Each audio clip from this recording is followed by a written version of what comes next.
এই গ্রামে থাকতেন একা এক বুড়িমা। স্বামী সন্তান কেউ নেই, ছোট্ট ঘর আর কয়েকটা হাঁস মুরগিই তার সঙ্গী।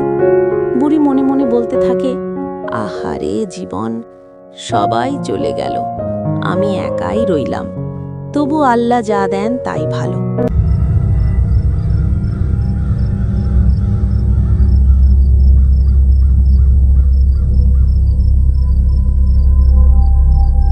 একদিন রাতে বুড়ির ঘরের দরজায় ঠক ঠক শব্দ হয় এবং দরজা কেঁপে ওঠে। কে রে, কে ওখানে? ইস, বাতাস বুঝি। কিন্তু কেউ উত্তর দেয় না। কিন্তু কুয়োর দিক থেকে ভেসে আসে অদ্ভুত হাসি। বুড়ি হাসির শব্দ শুনে ভয় পেয়ে যায়। পরদিন সকালবেলায় পড়শি রমিজা বুড়ির বাড়ি আসে। কি বুড়ি, তোমার মুখ এমন ফ্যাকাশে কেন? রমিজা, কাল রাতে কুয়োর পাশ থেকে হাসির শব্দ শুনেছি। ওই কুয়োতে নাকি আগে এক লোক ডুবে মরেছিল। হয়তো ওই লোক মরে ভূত হয়ে গেছে। ভূত টুত কিছু না, আজ রাতে আমি দেখে ছাড়ব।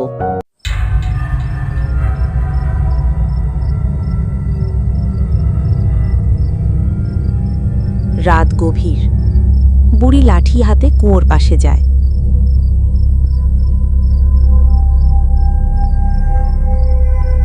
হঠাৎ কুয়োর ভেতর থেকে সাদা ধোঁয়ার মতো কিছু উঠে আসে।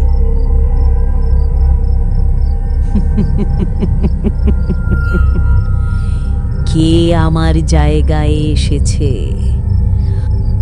আমি এই বাড়ির মালিক, তুই কে? আমি এই কুয়োর ভূত, বহু বছর ধরে এখানে আছি।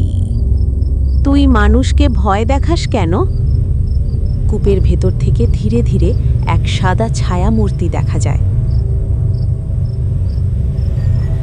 আমি কাউকে ভয় দেখাতে চাই না। ভূত আসলে একসময় গ্রামের গরিব লোক ছিল।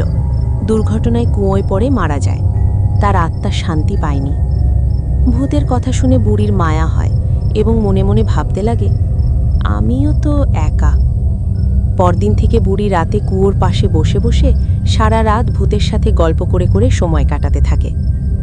এভাবে ভূতের সাথে প্রতি রাতে গল্প করতে করতে বুড়ির ভয় কেটে যায় এবং বুড়ি ও ভূতের মধ্যে একটা ভালো বন্ধুত্ব গড়ে ওঠে।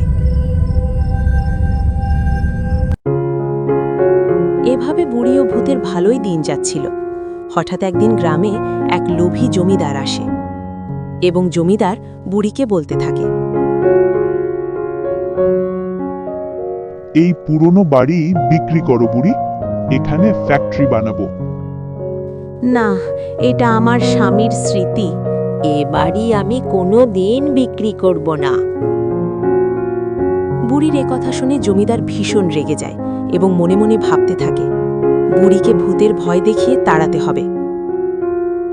জমিদার বুড়িকে কোনোভাবে রাজি না করাতে পেরে রেগে সেখান থেকে চলে যায়।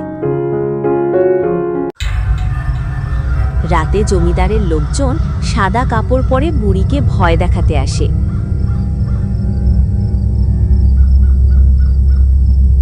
হঠাৎ সত্যিকারের ভূত সেখানে আবির্ভূত হয়।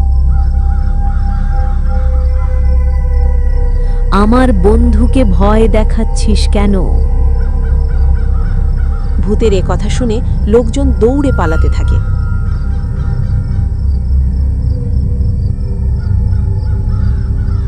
পরদিন রাতে ভূত বুড়ির বাড়ি আসে এবং বুড়িকে বলতে থাকে, বুড়ি, তুমি আমার একমাত্র বন্ধু, কিন্তু আমি মুক্তি চাই। তুমি আমাকে দোয়া করো, তবেই আমি শান্তি পাব। তুই গেলে আমি আবার একা হয়ে যাব। ভালো থাকিস বন্ধু। বুড়ি হাত নাড়িয়ে তার একমাত্র বন্ধুকে বিদায় দিতে থাকে। ভূত আস্তে আস্তে হাওয়ার সাথে মিশে যেতে থাকে। সেদিনের পর থেকে কুয়োর পাশে আর কোনো অদ্ভুত শব্দ নেই।